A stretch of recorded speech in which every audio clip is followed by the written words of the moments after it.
وبركاته. إن الحمد لله نحمده ونستعينه ونستغفره ونستهديه ونستنصره. أشهد أن لا إله إلا الله وحده لا شريك له، وأشهد أن محمدا عبده ورسوله لا نبي ولا رسول بعده. Kembali kita bersyukur dan memuji kepada Allah Subhanahu wa taala atas segala kenikmatan yang Allah berikan kepada kita semua, terutama kenikmatan keimanan, kenikmatan kemampuan untuk menundukkan raga kita, anggota tubuh kita untuk beribadah kepada Allah Subhanahu wa taala. Kenikmatan yang tidaklah Allah Subhanahu wa taala berikan kecuali yang Allah ridhai. Kenikmatan yang tidaklah Allah berikan kecuali yang Allah sayangi. Itulah kenikmatan keimanan, kenikmatan yang menjadi konsumsi bagi hati kita. Dan juga Allah Subhanahu wa taala telah memberikan kepada kita semua kenikmatan yang bersifat duniawi.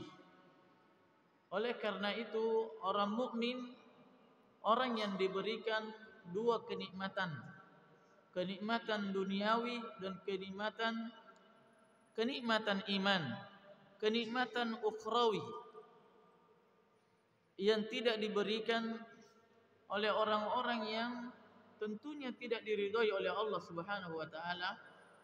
Tentunya Allah Subhanahu wa taala hanya memberinya kepada orang yang Allah sayangi.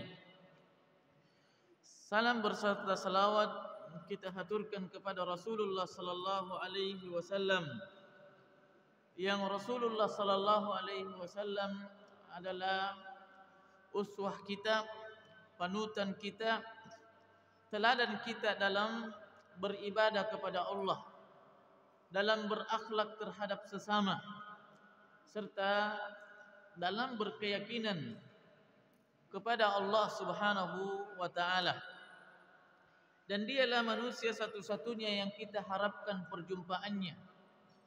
Manusia yang satu-satunya menjadi kewajiban bagi kita untuk mengikuti ucapannya, mengikuti perbuatannya, yang menjadi alasan dengannya Allah Subhanahu wa taala mengutus Rasulullah sallallahu alaihi wasallam, agar bagaimana kita bisa mengetahui cara untuk mendekatkan diri kepada Allah Subhanahu wa taala.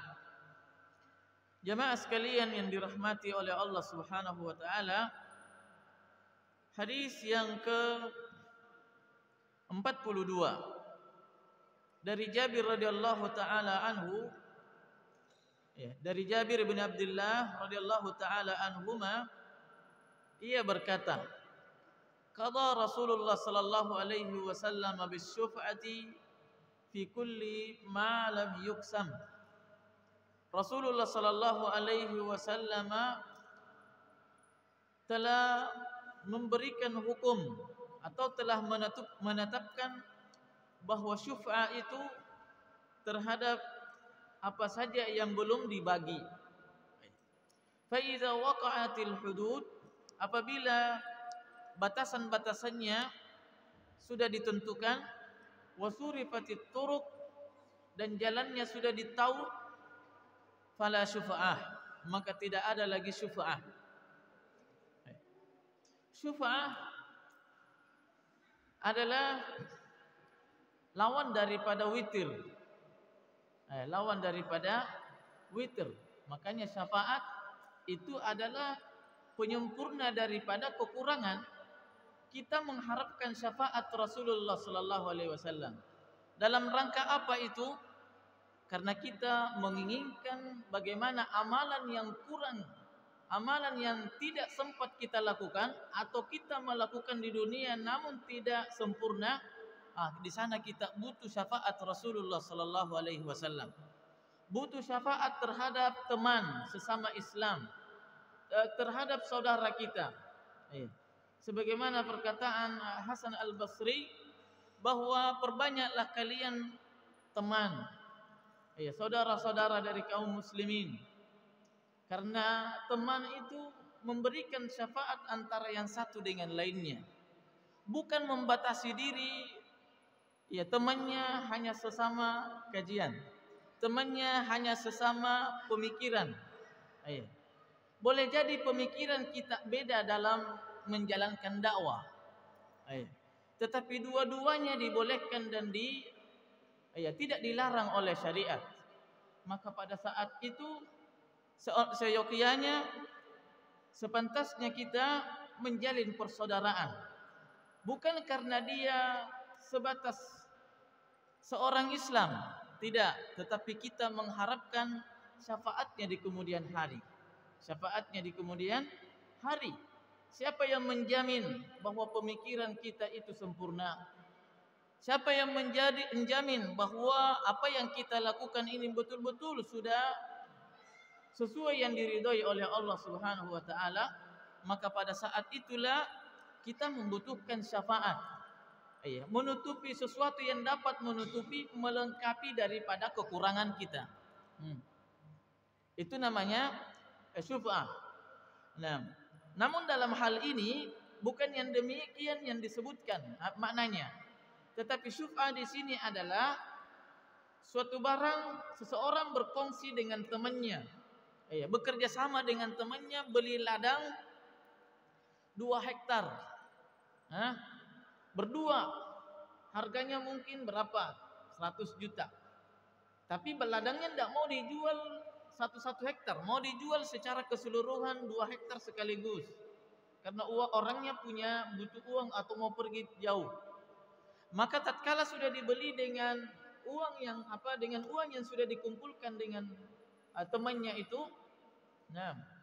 maka pada saat itu teman yang satunya itu tidak boleh menjual ke orang lain, tidak boleh menjual ke orang lain.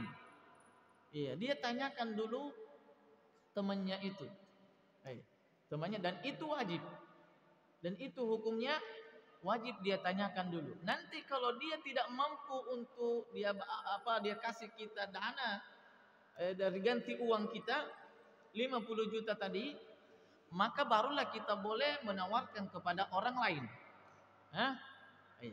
Kecuali tadi itu menjadi kewajiban kita menawarkan dulu terhadap teman tadi, teman kongsi kerjasama dalam beli barang. Pada saat kita pada saat tanahnya ini belum dibagi, ini bagian saya, ini bagian kamu, belum ada pagarnya, belum ada batasannya. Tapi kalau sudah ada batasannya, maka boleh kita jual kepada orang lain. Sebagaimana kata Rasulullah SAW, yaqadha bisyufati fi kulli ma lam yuqsam, selama barang tersebut belum dibagi. Maka harus ditanyakan dulu temannya, teman bekerja samanya dalam membeli tadi barang, dalam membeli barang tadi. Karena tadi kita butuh sebagai akhlak dan adabnya, kita tadi butuh sama teman. Maka pada saat kita juga menginginkan sesuatu, minta izin, sama teman itu sebagai bentuk adabnya. Makanya bahkan Rasulullah SAW mewajibkan ini, bahwasanya walaupun barang tersebut tadi saya tidak tanyakan sama teman, tidak tawarkan tadi sama teman beli barang itu, kemudian saya jual, kemudian orang tersebut sudah saya ambil uangnya, barangnya pun dia sudah terima, barangnya pun sudah dia terima. Ternyata teman ini gugat, enggak, saya tidak mau, saya tidak rela kamu jual sama dia. Maka orang tersebut tadi dalam hukum Islam wajib dia kembalikan uangnya temannya itu, kemudian barangnya tadi harus dikembalikan sama temannya itu. Dia yang beli, dia yang beli. Itu namanya syuf'ah. Tapi syaratnya tadi fi kulli ma lam yuqsam. Kalau barangnya belum dibagi, harus tawarkan dulu sama temannya. Fa iza waqa'atil hudud, kalau batasannya sudah ditentukan, sudah dibagi, ya. Dan jalan yang ini jalan tengah menjadi batasnya misalnya, ya, kita buat jalan, ya, maka itu sudah tidak ada lagi kewajiban untuk menawarkan sama teman kongsinya, tidak ada lagi kewajiban.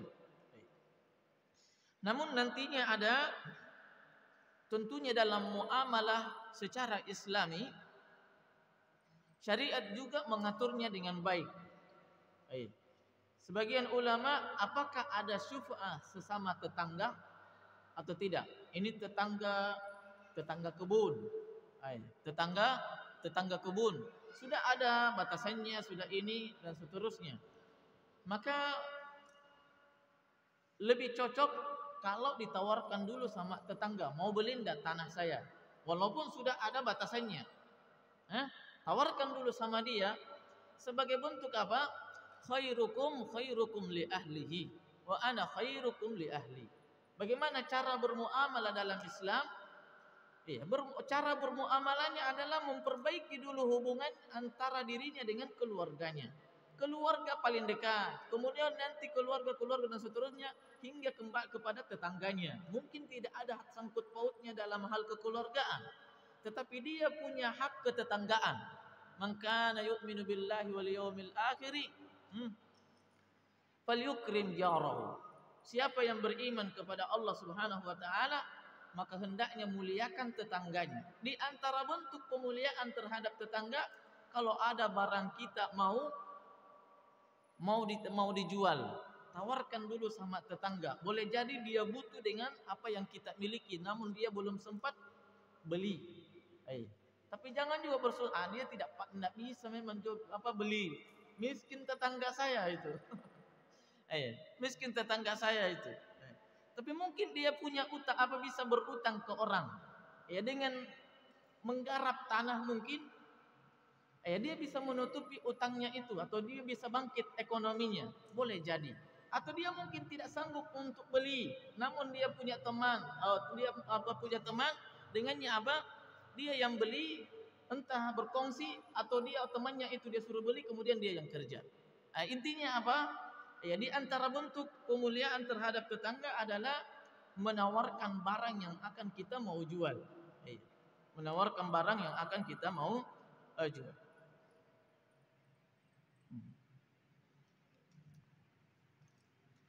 Kata beliau, Syekh Abdul Rahman As-Sa'di, fa asbata fi hadzal hadis as-syufa'ata fil aqar. Maka dalam hadis ini menentukan atau ketentuan akan adanya syuf'ah terhadap aqar. Tanah, ladang, sawah, itu namanya aqar. Adanya syuf'ah. Wa dalla ala anna ghairal aqari la syuf'ah.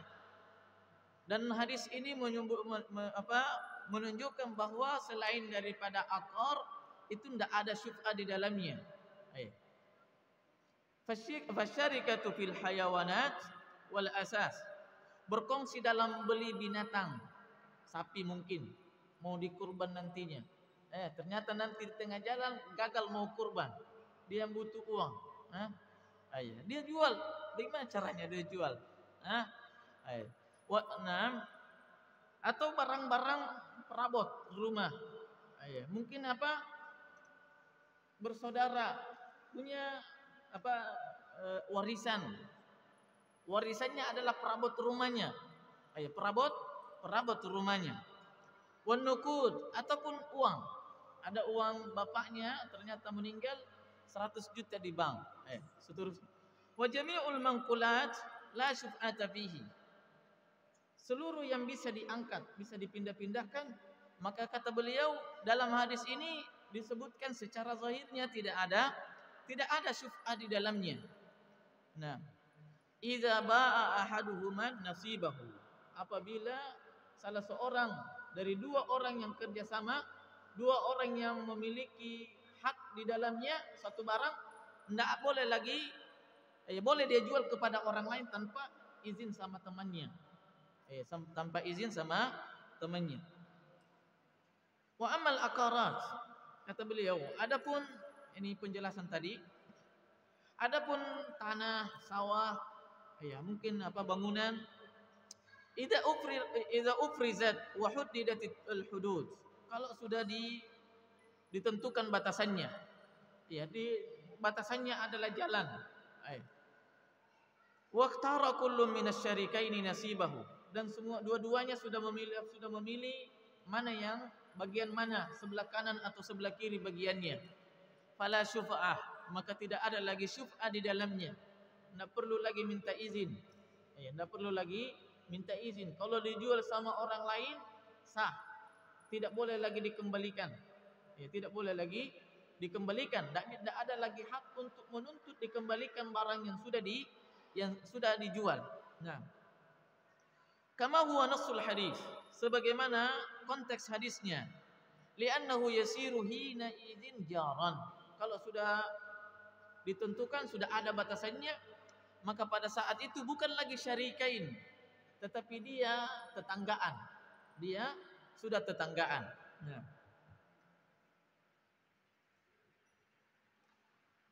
Wal jaru la syuf'ata lahu ala jarihi. Namun dan tetangga itu tidak ada hukum syuf'ahnya dengan tetangga lainnya. Dengan tetangga lainnya. Kalau dia jual barangnya, ya jual saja. Tidak bisa kita menuntut. Wa amma idza lam tuhad, adapun kalau belum dibatasi, belum ada, walam tusrafit turuq, dan belum dibuat jalan tengah sebagai batasannya.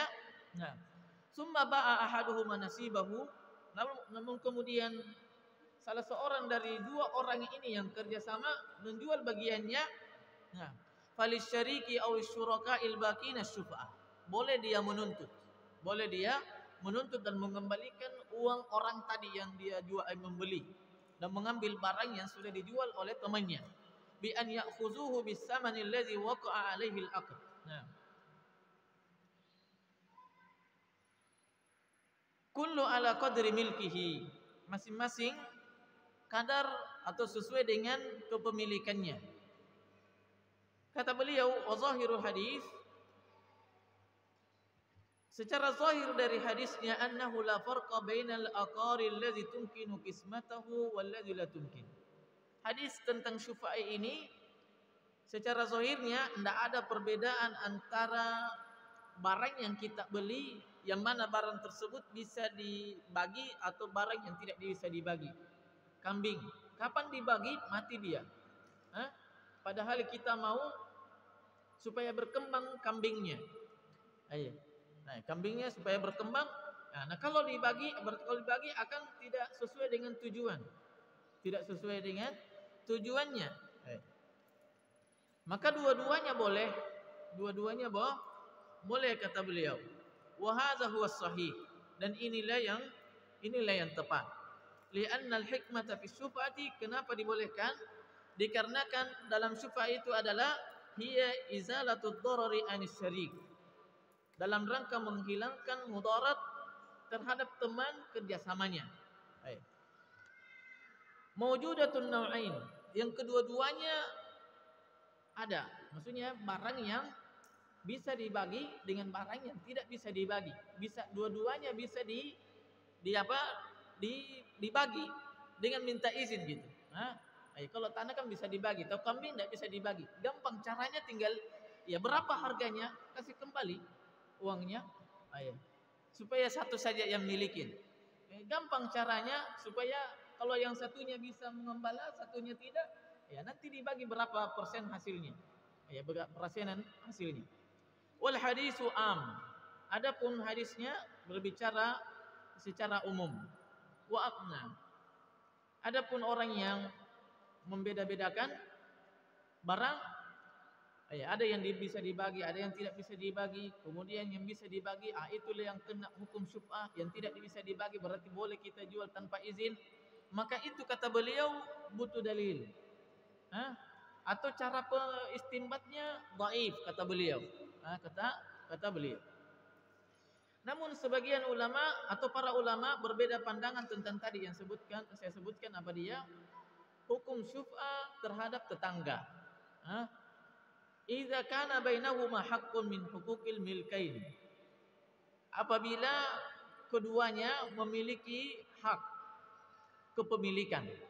Qatoriqil mushtarak, seperti tanah jalan. Jalan itu yang dijadikan Dijadikan batasan. Dijadikan batasan. Maka tidak boleh tetangga itu jual. Karena ini tanah. Karena kapan dijual mungkin mendatangkan mudarat terhadap tetangganya itu, yang lainnya. Karena ini adalah bagian dari tanahnya yang dijadikan jalan. Boleh jadi batasannya seandainya dipagar jadi berapa? Mungkin hanya sebatas pohon gitu. Pohon kelor. Tapi karena ini yang dijadikan batasan adalah jalan, jadi dia 1 meter. Pada saat kita jual kepada orang lain, bukan kepada tetangga, orang ini dia pakai batasan sebelah kiri. Bukan diambil jalan tengah. Jadinya siapa yang untung? Yang membeli tadi. Tetangga kita ini jadinya rugi, diambil tanahnya sebagian. Diambil tanahnya sebagian karena 1 meter ini lumayan. 1,5 meter kali panjang. 1,5 meter kali panjang. Qatoriqil mushtarak au bi'rin, atau sumur. Dalam kebunnya ada sumur. Berdua di situ. Di dalam kebunnya ada sumur. Pada saat sudah dijual, mendatangkan mudarat kepada temannya yang sebelumnya itu. Tidak mau bagi sumurnya. Tidak mau bagi sumurnya. Maka itu mendatangkan mudarat terhadap tetangga, maka di sana dibolehkan syufa'ah. Dibolehkan syufa'ah.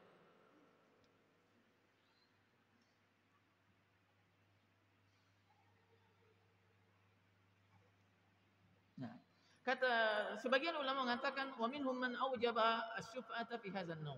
Model seperti ini ada syuf'ahnya terhadap tetangga kalau memang tadi ada jalannya sebagai batasan.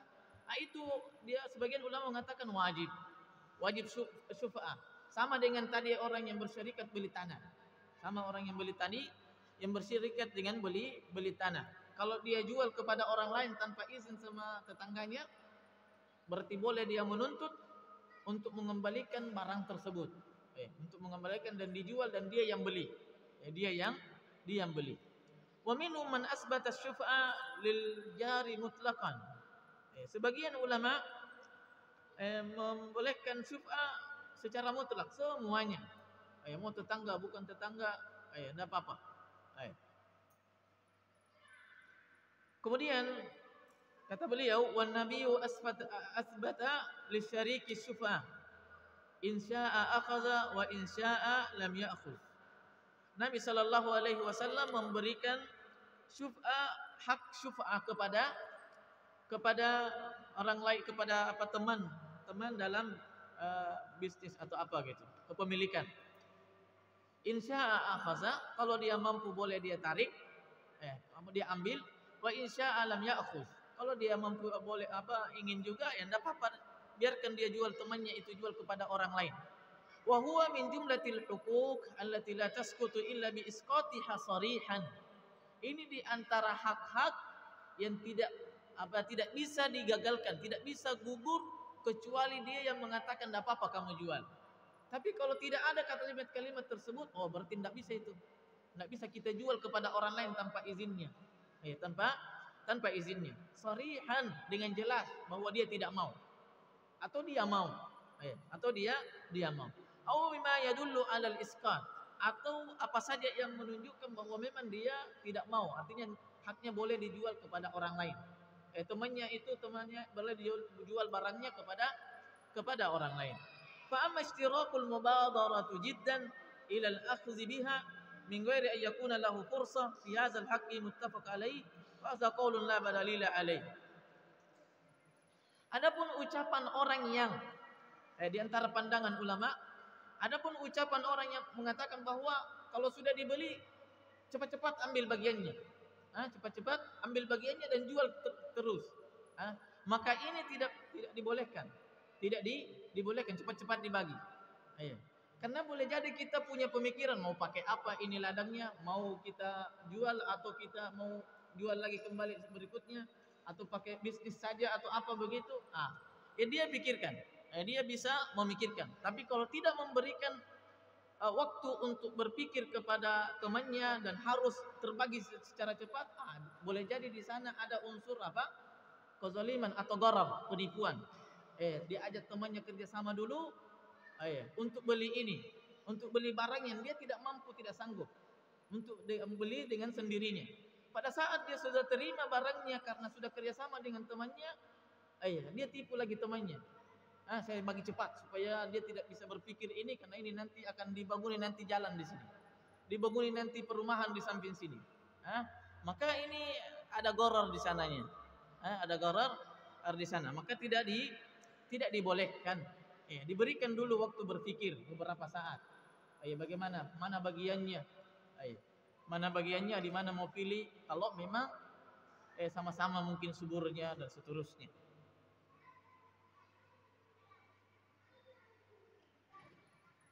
Fala dalila, fahaza qaulun la dalila alaih. Maka ini tidak perkataan, ucapan yang tidak ada dalilnya. Wa mastadallu bihi minal hadisain allazaina awraduhuma asyuf'atu kahallil iqal. Adapun hadis yang mereka jadikan dalil, asyuf'atu kahallil iqal. Syuf'a itu bagaikan melepas ikatan. Cepat-cepat gitu mau diselesaikan. Maka asyufatu liman wasabaha. Syufa itu adalah siapa yang menginginkan terus, maksudnya terus mau melakukannya, mau cepat-cepat menggarap lahannya. Maka ini hadisnya falam yasihhu anin nabi sallallahu alaihi wasallam syai'. Itu tidak ada tidak sah, tidak sahih dari Nabi sallallahu alaihi wasallam. Sallallahu alaihi wasallam. Kata beliau, "Fas-sahihu anna hadza al-haqqa ka ghairihi min al-huquqi min khiyar asy-syarr." Ini syufa'a ini ka ghairihi. Dia adalah hak sebagaimana hak-hak yang lainnya. Dia seperti jual beli. Jual beli yang pakai syarat. Saya beli barang ini, kalau ada cacatnya nanti sampai di rumah, boleh saya kembalikan. Saya kembalikan lagi, saya ambil uangnya. Boleh. Maka demikian juga syuf'ah dalam hal kerjasama beli barang. Saya beli barang, boleh saya kembalikan. Artinya dia minta uangnya kembali sama temannya itu. Boleh tidak saya minta uang saya sama kamu sekian saja, ambil kamu barangnya semuanya. Mungkin dia menyesal, mungkin dia ini dan seterusnya. Atau dia mungkin ada keperluan yang mendesak lagi. Mungkin mau menikah anaknya, dan seterusnya. Tapi terlanjur sudah beli tanah berdua dengan tetangganya atau temannya. Maka pada saat itu ternyata pernikahan lebih penting, dia jual lagi kepada temannya itu. Al-aibi, atau jual beli aib tadi, kalau ada kekurangannya. Kemudian au nahwiha, atau yang lainnya. Al-haqqu sabitun illa in asqatahu. Maka hak tersebut adalah kepemilikannya kecuali dia yang menggugurkan terhadap dari dirinya. Boleh silahkan jual saja, tidak apa-apa. Maka itu dibolehkan. Kemudian selanjutnya hadis dari Abu Hurairah radhiyallahu taala anhu, ia berkata, Rasulullah SAW bersabda, yaqulullahu taala, Allah Subhanahu wa taala berfirman, ana salisus syarikain. Saya adalah yang ketiga dari dua orang yang kerjasama. Malam yakhun ahaduhuma sahibahu. Selama dua orang yang kerjasama ini tidak saling mengkhianati. Fa iza khanahu, kalau dia mengkhianati, salah satu temannya mengkhianati teman lainnya, kharajtu min bainihima. Maka saya keluar dari kedua orang yang kerjasama itu. Apa konsekuensinya kalau Allah Subhanahu wa taala tidak bersama dari dua orang yang kerjasama? Tidak diberkahi. Akan memperoleh kesulitan. Mungkin dia terjatuh dalam bisnis yang haram. Mungkin dan seterusnya. Tidak dibimbing oleh Allah Subhanahu wa taala. Tidak dibimbing oleh Allah Subhanahu wa taala.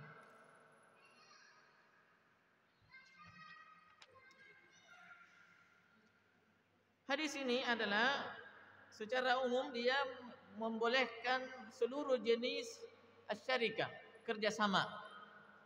Baik itu syarikatul inan. Apa itu syarikatul inan? Barang tadi, yang seperti tadi beli. Inan barang. Kemudian syarikatul abdan. Dua-duanya punya uang, tapi dua-duanya juga jago untuk bekerja. Bikin Bikin terambulan. Bikin terambulan. Dua-duanya jago. Dua-duanya pun kerja sama. Itu namanya syarikatul abdan. Syarikatul abdan. Dia yang punya uang, dia juga yang kerja berdua. Dia juga yang wa syarikatul wujuh. Demikian juga syarikatul wujuh. Syarikatul wujuh, dia punya uang, kemudian bikin perusahaan. Bikin perusahaan. Banyak orang kerja di sana. Hasilnya dia bagi. Kemudian apalagi wal mudharabah. Wal mudharabah. Dia punya uang, dia tidak bisa bikin martabak, orang lain dia suruh. Orang yang lain yang dia suruh. Yang orang tersebut dia yang tanggung apanya? Dia yang tanggung uangnya, dananya. Tapi orang lain yang kerja. Orang ini tidak punya uang dia hanya punya keahlian saja. Itu namanya mudharabah. Wal mufawadah. Ataupun kerjasama, saya punya uang 100, tapi ini modal butuh 300. Yang satunya 200, saya 100. Maka nanti hasilnya dibagi sesuai dengan modal yang kita kumpulin. Wa ghairiha min anwa'is syarikat allati yattafiqu 'alaiha al-mutasyarikun. Dan selainnya, kerjasama yang lainnya yang di mana kedua orang yang kerjasama itu sudah bersepakat untuk melakukannya. Wa man mana'a syai'an minha fa 'alaihi dalil. Siapa yang melarang dari semua itu di antara bentuk kerjasama, maka dia harus mendatangkan dalilnya.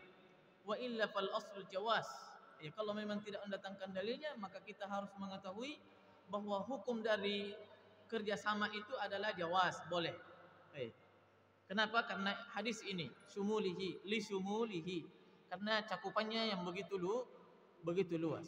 Nah, yang kemudian kaidahnya al aslu fil muamalat al ibahah atau al jawaz.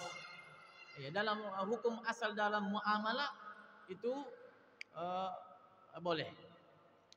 Wa yadullul hadisu ala fadli syarikat wa barakatiha. Hadis ini juga menunjukkan keutamaan kerjasama. Kerjasama dalam dunia saja itu memperoleh keberkahan. Apalagi dalam kerjasama dalam hal akhirat, dalam hal dakwah, maka itu lebih-lebih lagi keberkahan, mendatangkan keberkahan. Allah memberkahi. Makanya biasa kita sebutkan bahwa rezeki orang beriman itu tidak diduga-duga. Beda dengan rezekinya orang yang tidak beriman atau tidak bertakwa kepada Allah Subhanahu wa taala. Rezekinya itu sudah dia tahu. Sudah dia tahu. Sehingga mereka mendatangkan kekhawatiran yang atau kegelisahan dalam hati. Wa may yattaqillaha yaj'al lahu makhraja wa yarzuquhu min haitsu la yahtasibu.